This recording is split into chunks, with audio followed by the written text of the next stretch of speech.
It's go time. I've been looking for a tire. I've been trying to figure out the best way to get traction on gnarly, rocky, hard surfaces. And I finally made up my mind. And here's what I'm gonna do. I really want to be able to run this bike anywhere, out in the street, in the rocks, in the gnar, wherever, and not have to worry about the tire. And then I really want to be able to run the bike in areas where I'm specifically looking for traction. So rather than putting a new tire on an existing wheel, I decided to go ahead and get the wheel, put the tire on the new wheel, and now I got a hot swap situation. I can leave the normal tire on there for daily riding, and when I'm ready to get serious, like, you know, going back to clear the crux, then I can slip this bad boy on there. Here's the deal. Here's the package. This is what I did. I got a Warp 9 wheel.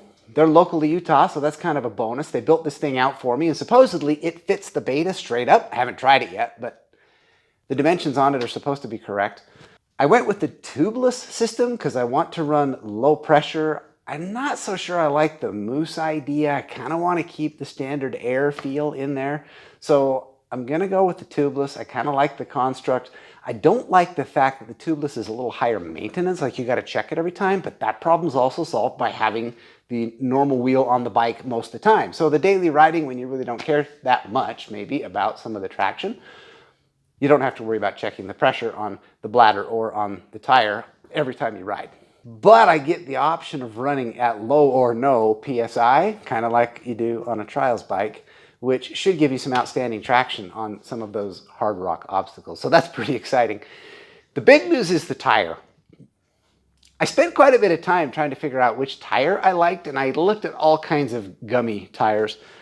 It's a fairly exhaustive list, and it's also fairly exhausting just to think about all the work that goes into researching the tire, way more than what my riding style would probably dictate. But nonetheless, I looked at a lot of different tires. And let me tell you where I settled. I settled on the IRC VE33S, and I'll tell you why. Because Rich Larson said to. It's that simple. Now, here's a little bit of story to go with that, all right? I don't feel like I'm the type to get starstruck. As an example, I was walking through the Louisville airport a couple of years ago, and I heard a bit of a commotion and learned that Mike Tyson was making his way through the terminal. It was kind of cool to see Mike Tyson walk by. And it was kind of a moment, but it didn't really mean much to me. And I don't know if it's because I don't aspire to box. I'm aware of boxing. I don't really follow boxing, but it didn't really mean much to me. Now, compare that to the trials competition that I went to a couple of weeks ago, where Rich Larson, the IRC tire guy, was there. And I got all Twitter-pated and had to go up and shake his hand. It's because Rich runs a motorcycle in a way that I aspire to run a motorcycle. And I know I never will. I mean, I'm too old. It's kind of an old dog, new tricks problem. I get it. But nonetheless, I can sit and watch him and learn from him. I watch his videos in slow motion, try to pattern a lot of what I do after what he does. And Rich recommends the VE33S. Okay, true story. There's a lot of internet following on the VE33S. Tire's been around for a little while. It's got a good following. It gets good reviews. It's nice and soft. I love the gummy feel of it, and so I'm pretty excited to see what it will do. So this is the plan. I'm going to mount this thing on here, but first I got to put the tubeless thing together. So the tubeless goes on the wheel, then the tire goes on the wheel. Full disclosure, I'm not real big into tires. I usually take them into some place and have them mounted because for 25 bucks they can just do it, and I'm usually not in a hurry. But in this case, I'm in a different situation. I want to fully understand this tubeless, and not just at an understanding level. I want to understand it at a tactical level, at a practical, hands-on level. So I want to do this one myself. I might scratch the rim a little bit. Frankly, that's not a concern. I'm going to scratch the rim eventually on the rocks, so that's not a big deal. That doesn't bother me. This is my first tubeless. I've never had tubeless on a motorcycle. The mountain bikes run a similar kind of a tubeless type of a system. It's not quite as complex, but the construct is the same. And so I'll follow the same concept. It's just, it's brawnier rubber. It takes a little more action on the lever to get the rubber up over the wheel. and the penalty is therefore a little bit higher if something slips or sticks or comes out at the wrong time. And that's kind of why I have historically sent tires off to the shop to let them mount it. But I'm pretty excited about this deal. Let's go look at it. Oh, you can watch the full installation video at tubliss.com. Drill a hole exactly 4 spokes in either direction from the existing valve stem hole, or you risk damaging the bladder during tire changes. Here's the first question. This wheel has 2 holes already drilled in it, one for the rim lock and one for the tube or valve stem. And they are roughly,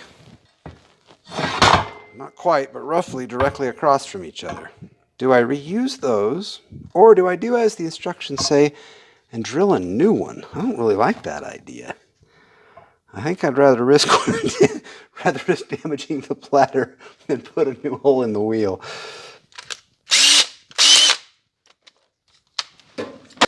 We'll use that unit, 3/8, 7/16, and half. There's 3/8, and there's 7/16. Make sure that.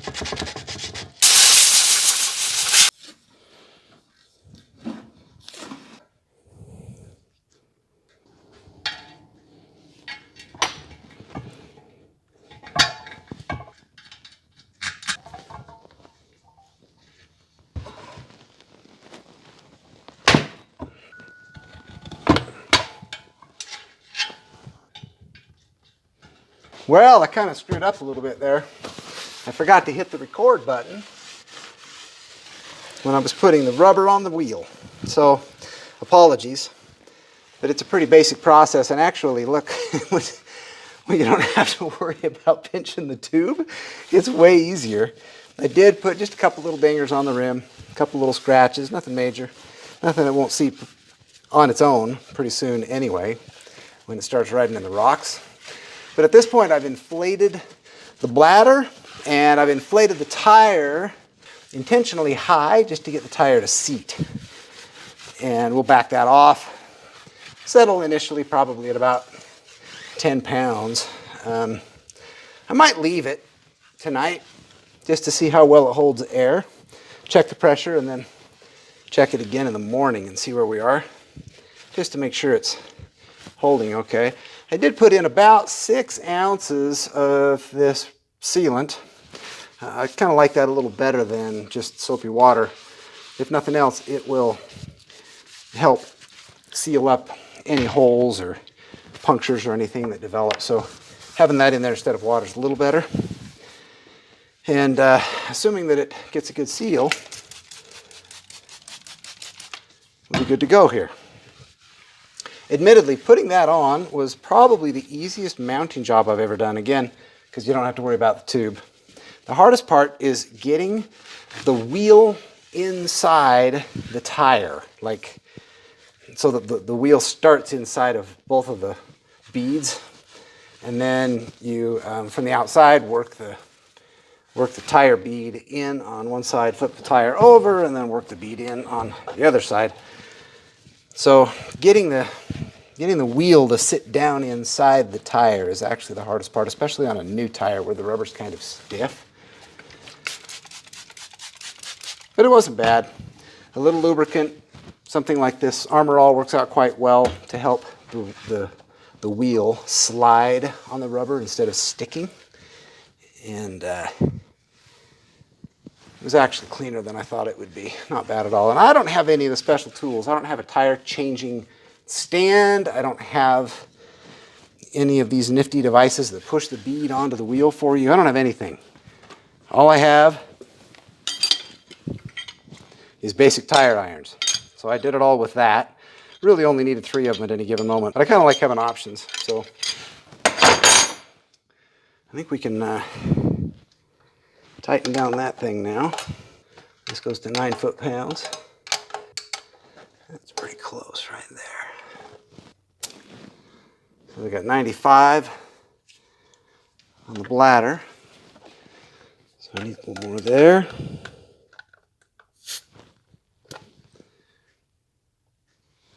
Leave that. 18 is pretty good. Just to leave that overnight at about 18. 121. We'll take it. I'm excited to try that thing out. It's like, it's gummy. It's just this rubbery mess. I feel like if I took this out on the asphalt, one trip up and down the block and the thing would be gone. It'd be a road slick.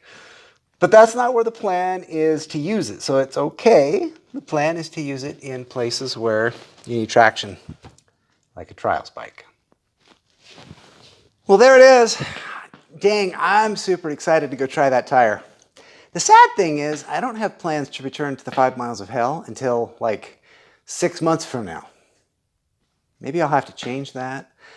Or maybe I can go find some other place to experiment just to see what that tire will do. This is a completely new and unique experience for me, I'm not gonna lie. Normally, I just run whatever tire's on the bike, I don't think two bits about it, and I ride. This is kind of unique. I'm hoping this helps me cheat a little bit to get up over rocky obstacles. I need all the help I can get. Well, look, stay tuned. We'll make a ride eventually. And I guess we'll see together just how much this cheat code helps.